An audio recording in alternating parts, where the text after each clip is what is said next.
नमस्कार दोस्तों। आज हम जहांगीर के बारे में पढ़ेंगे दोस्तों। जब भी हम कभी भी कोई कुछ भी अगर पढ़ते हैं एग्जाम के पॉइंट ऑफ व्यू से दोस्तों, तो हमेशा हमारा जो कॉन्सेप्ट होना चाहिए वो बिल्कुल क्लियर होना चाहिए। जब तक हमारा कॉन्सेप्ट क्लियर नहीं होगा तब तक हम कोई भी चीज़ अगर रट्टा भी मारते रहेंगे ना तो वो हमारे दिमाग में बैठती ही नहीं है चीज़ें। तो हम आज कॉन्सेप्ट के थ्रू चलेंगे दोस्तों। अगर एक बार आप एक कॉन्सेप्ट पढ़ लेते हो तो आपको एग्जाम में जब भी आप बैठोगे तो वो चीज़ें भूलेंगी नहीं। कॉन्सेप्ट इसीलिए जरूरी होता है। तो आज हम जहांगीर के बारे में पढ़ेंगे दोस्तों, जो कि मोस्ट इंपॉर्टेंट एग्जाम के लिए। हर एग्जाम में क्वेश्चन कहीं ना कहीं से यहाँ से मुगल साम्राज्य से पूछ ही लेता है। जहांगीर हो, अकबर हो, जो भी शासक हैं वहां से कहीं ना कहीं क्वेश्चन पूछ ही लेता है। तो चलिए शुरू करते हैं आज अपनी वीडियो को। और बस आप एक कहानी के तौर पे इसको सुनते जाइए और आपके दिमाग में जब ये चीजें बैठ जाएंगी दोस्तों तो ये आपके लिए हमेशा याद हो जाएंगी। चलिए शुरू करते हैं। जहांगीर। जहांगीर दोस्तों, जहांगीर का जो शासन काल था 1605 से 1627 ईस्वी तक इसका शासन काल रहा था। आगे देखते हैं। जहांगीर का जन्म दोस्तों 30 अगस्त 1569 को 30 अगस्त 1569 को मरियम उज जमानी की कोख से हुआ था। मतलब इसकी माता जो थी मरियम उज जमानी थी। इससे पूर्व सम्राट के सभी बच्चे, सम्राट कौन था, इसके पिता कौन थे दोस्तों, अकबर। अकबर के सभी बच्चों की शैशवा अवस्था में मृत्यु हो जाती थी। मतलब जितने भी बच्चे थे दोस्तों पैदा होते थे, कुछ समय जिंदा रहते थे, फिर उनकी डेथ हो जाती थी, मर जाते थे। अकबर अजमेर के ख्वाजा मुइजुद्दीन चिश्ती, आपने नाम सुना होगा, के दरबार में पैदल चलकर बच्चों के लिए प्रार्थना करने गया था। मतलब जब अकबर मोइनुद्दीन चिश्ती के पास पैदल चलकर उनसे प्रार्थना करने गया था कि मेरे बच्चे नहीं हो रहे हैं। फिर फतेहपुर सीकरी के शेख सलीम चिश्ती से भेंट करने गया और इस सूफी संत से 3 पुत्र रत्नों की प्राप्ति का आशीर्वाद मिला। मतलब शेख सलीम चिश्ती से भेंट करने गया, वहां से इसको आशीर्वाद मिला कि तुम्हारे 3 पुत्र होंगे। आगे कहानी देखते हैं दोस्तों। आगे कहानी में क्या होता है। अकबर को पुत्र रत्न प्राप्त हुआ। अब वहां से जब ये लौट के आया तो इसको अकबर को पुत्र की प्राप्ति हुई, जिसका नाम सुल्तान मोहम्मद सलीम रखा इसने। जो इसका पुत्र हुआ दोस्तों तो उसका नाम सुल्तान मोहम्मद सलीम इसने रखा था। इसे सम्राट शेखू कहकर पुकारता था। इसको सम्राट शेखू कहकर पुकारा करता था। इसका पालन पोषण जो दोस्तों हुआ था फतेहपुर सीकरी में हुआ था।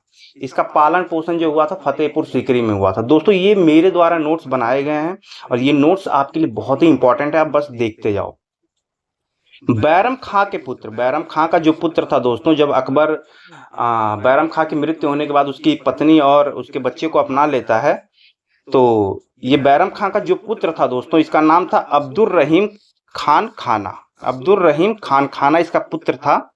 किसका, ये बैरम खां का पुत्र था। केक संरक्षण में युवा राजकुमार को शिक्षा मतलब प्राप्त करने लगा। ये जो इसका बच्चा था सुल्तान मोहम्मद सलीम जो था दोस्तों, ये अब्दुल रहीम के संरक्षण में राजकुमार जो था वो शिक्षा प्राप्त करने लगा। अब यहाँ पर आगे क्या कहानी होती है दोस्तों। उसने फारसी, अरबी, तुर्की, संस्कृत, हिंदी के साथ साथ गणित, इतिहास, अर्थशास्त्र, भूगोल आदि विषयों में भी ज्ञान प्राप्त किया। जो ये मोहम्मद सलीम था दोस्तों, इसने इन सभी विषयों में ज्ञान की प्राप्ति किया था। इसने फारसी भाषा में उसने तुजुके जहांगीर, फारसी भाषा में इसने तुजुके जहांगीर, ये याद रखिएगा, तुजुके जहांगीर नाम से अपनी आत्मकथा की रचना की थी इसने। ये याद रखिएगा, तो ये एग्जाम में पूछ लेता है। वह युद्ध कलाओं में भी पारंगत हुआ उस समय, लेकिन अधिक लाड़ प्यार ने उसे मदपान और स्त्री गमन में डुबो दिया।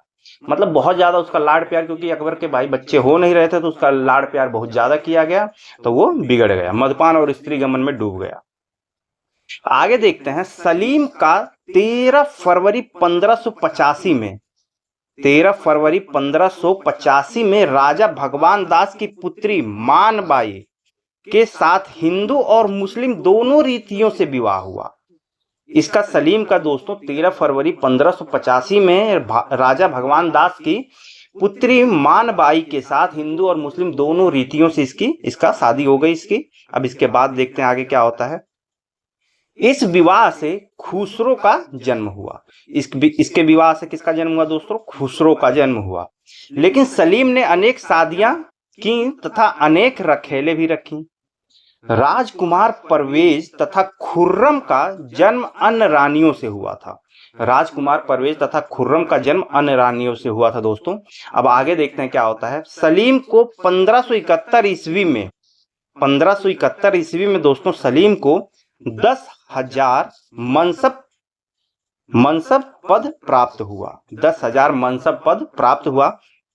1581 ईस्वी में उसे मुगल पर आक्रमण करने के लिए भेजा गया। उस समय अकबर था 1581 में, और उसे मुगल पर आक्रमण करने के लिए भेजा गया। तत्पश्चात उसने अनेक युद्ध लड़े। उसके बाद भी उसने बहुत सारे युद्ध लड़े, यहाँ तक कि अकबर के प्रति विरोध भी कर दिया था उसने।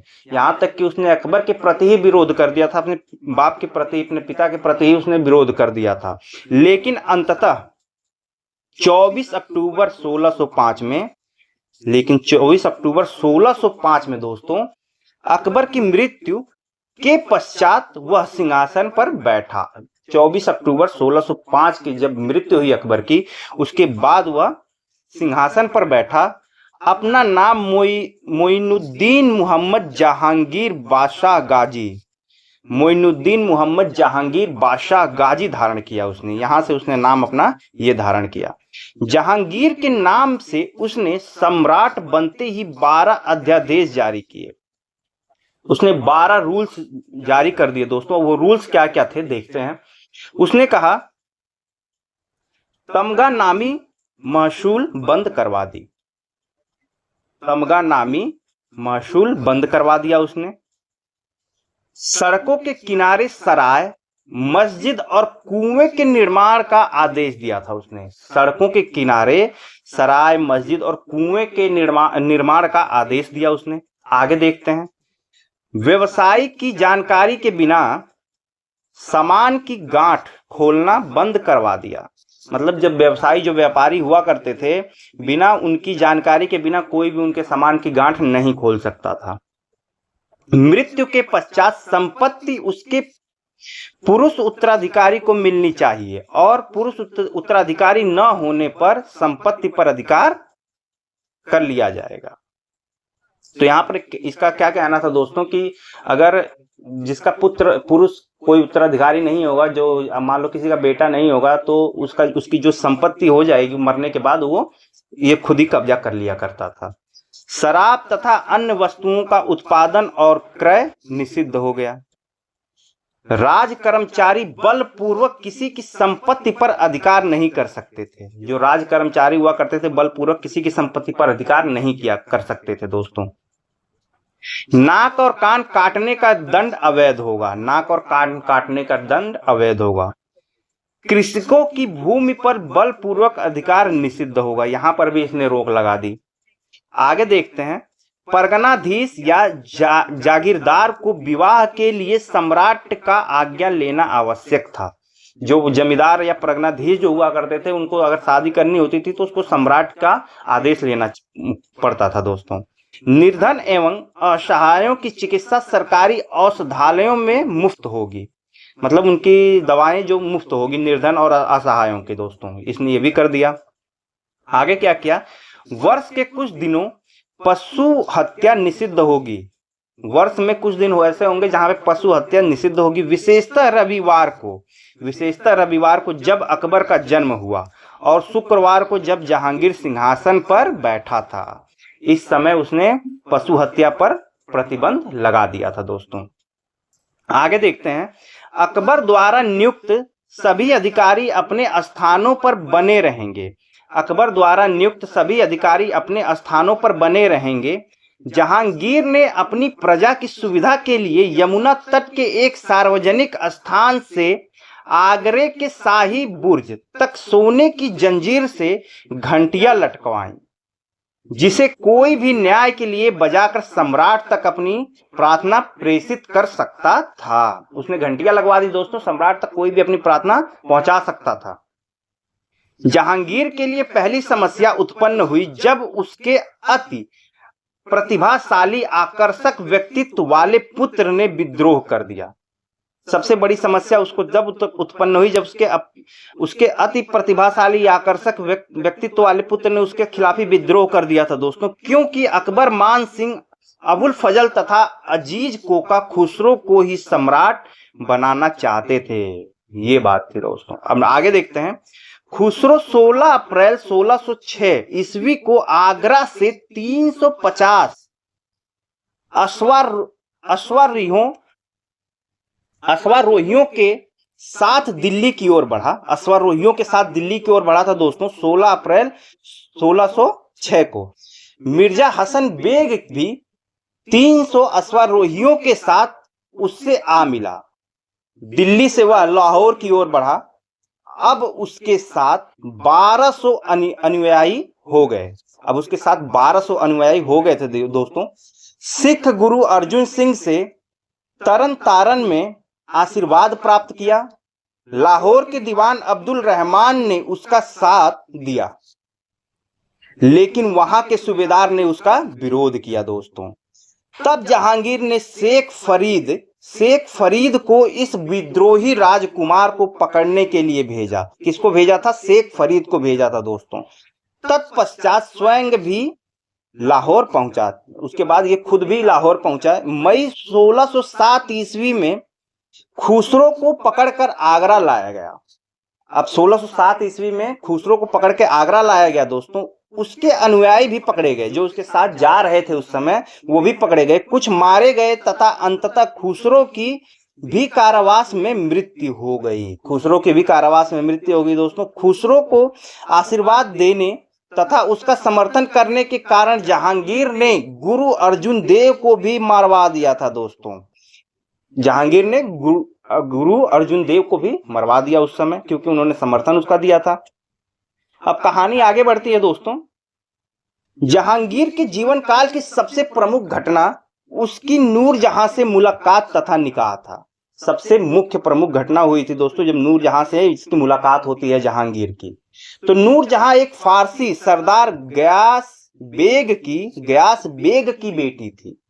उसका विवाह शेर अफगान के साथ किया गया था दोस्तों नूरजहां का। इस अपूर्व सुंदरी पर जहांगीर आरंभ से ही आसक्त था। इसके ऊपर पहले से ही ये दीवाना था।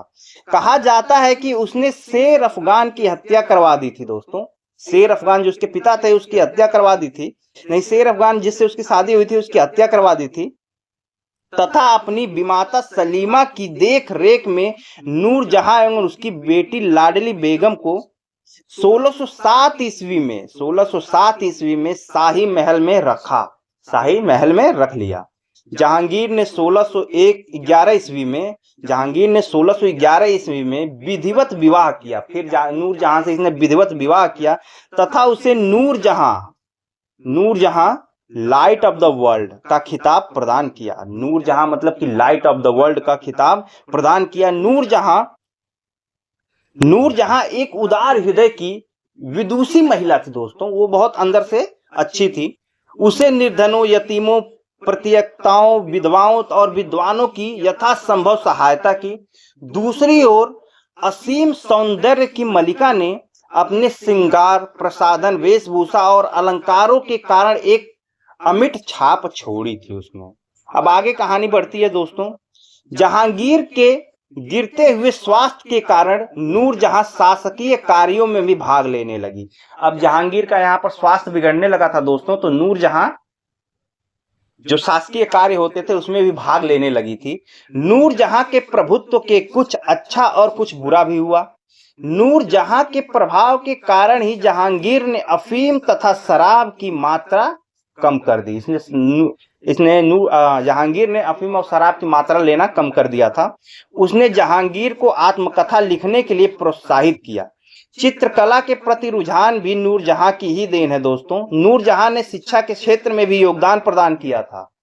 अनेक विद्वानों एवं शिक्षकों को शाही संरक्षण प्रदान करने के साथ साथ अनेक शिक्षण संस्थाओं को भी आर्थिक अनुदान प्रदान किया। इस सौंदर्य सामग्री ने अपना प्रभाव जहांगीर के जीवन पर इतना डाला कि कुछ सिक्कों पर भी इसका नाम खोदे जाने लगा था दोस्तों। अब आगे बढ़ती है कहानी। शाही फरमानों पर इसके दस्तखत भी होने लगे, लेकिन साम्राज्य पर इसके कुछ दुष्प्रभाव भी पड़े थे दोस्तों।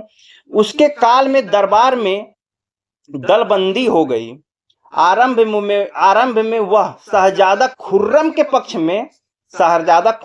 पक्ष में थी, लेकिन अपनी बेटी लाडली बेगम की शादी शहरयार से करने के पश्चात वह खुर्रम के विरुद्ध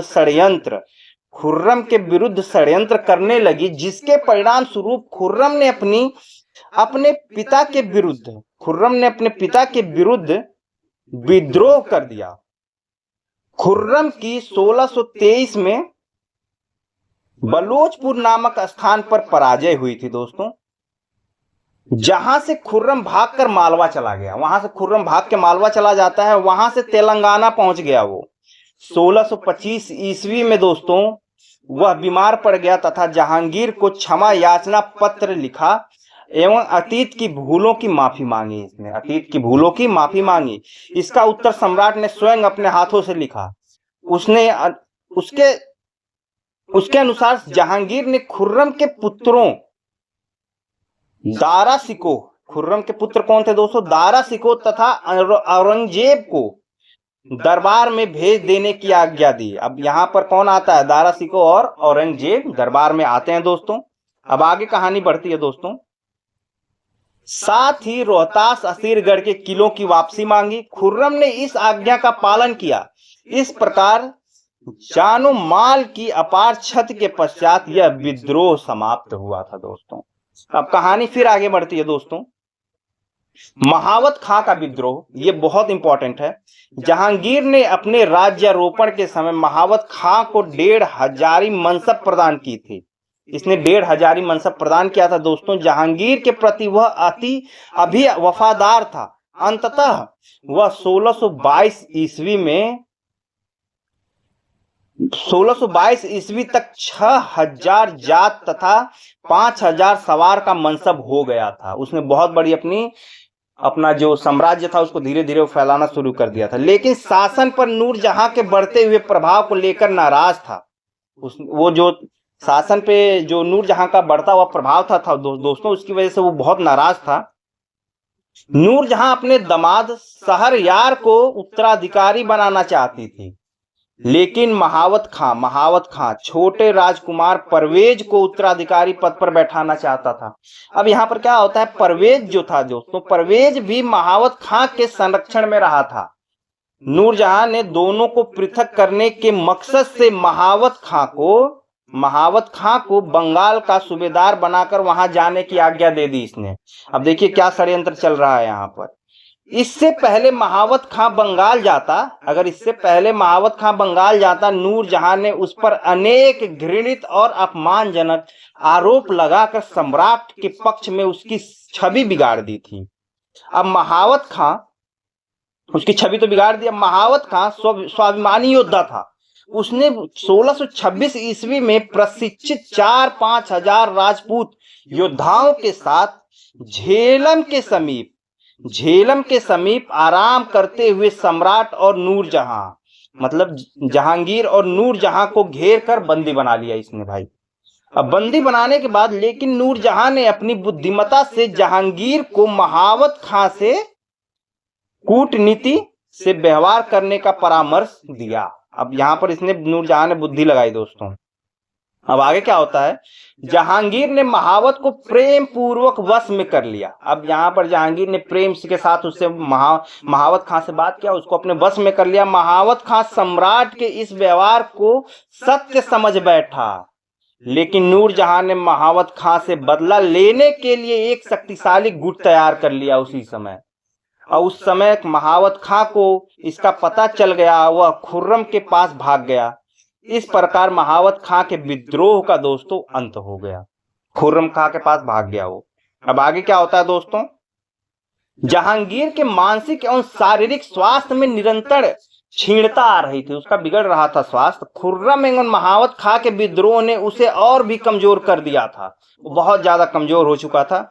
1627 ईस्वी में दोस्तों होता क्या है, सम्राट स्वास्थ्य में सुधार लाने के उद्देश्य से कश्मीर पहुंचा। वह इतना अशक्त हो गया था कि घोड़े पर चढ़ना भी उसके लिए असंभव था। वह पालकी पर बैठकर ही घूमता था, वह पालकी पर बैठकर घूमता था। उसकी भूख जो थी दोस्तों समाप्त हो गई थी। केवल अंगूर का रस पान नहीं करता था, केवल अंगूर का जूस जो वो पिया करता था दोस्तों। वहां से सम्राट मतलब जहांगीर लाहौर की ओर चल पड़ा, किंतु भीमबार के समीप, भीमबार जो जगह थी दोस्तों के समीप 7 नवंबर 1627 में उसकी मृत्यु हो गई। नूरजहां ने वहां पर एक इसका स्मारक भी बनवा दिया। तो दोस्तों ये जहांगीर की कहानी थी, ये मेरे द्वारा बनाए गए नोट्स थे। अगर आपको पसंद आते हैं तो वीडियो को लाइक कर दिया कीजिए, चैनल को सब्सक्राइब कर लीजिए, जिससे कि आपको ऐसे नोट्स मिलते रहेंगे। एक दो बार आप इसको खुद भी देखोगे दोस्तों तो आपको ये बिल्कुल कहानी याद हो जाएगी। और ये फिर जब भी आप कभी भी एग्जाम में बैठोगे तो कहीं से भी क्वेश्चन पूछ लेगा तो आप उसका आंसर कर पाओगे। तो चलिए मिलते हैं नेक्स्ट वीडियो में, तब तक के लिए धन्यवाद।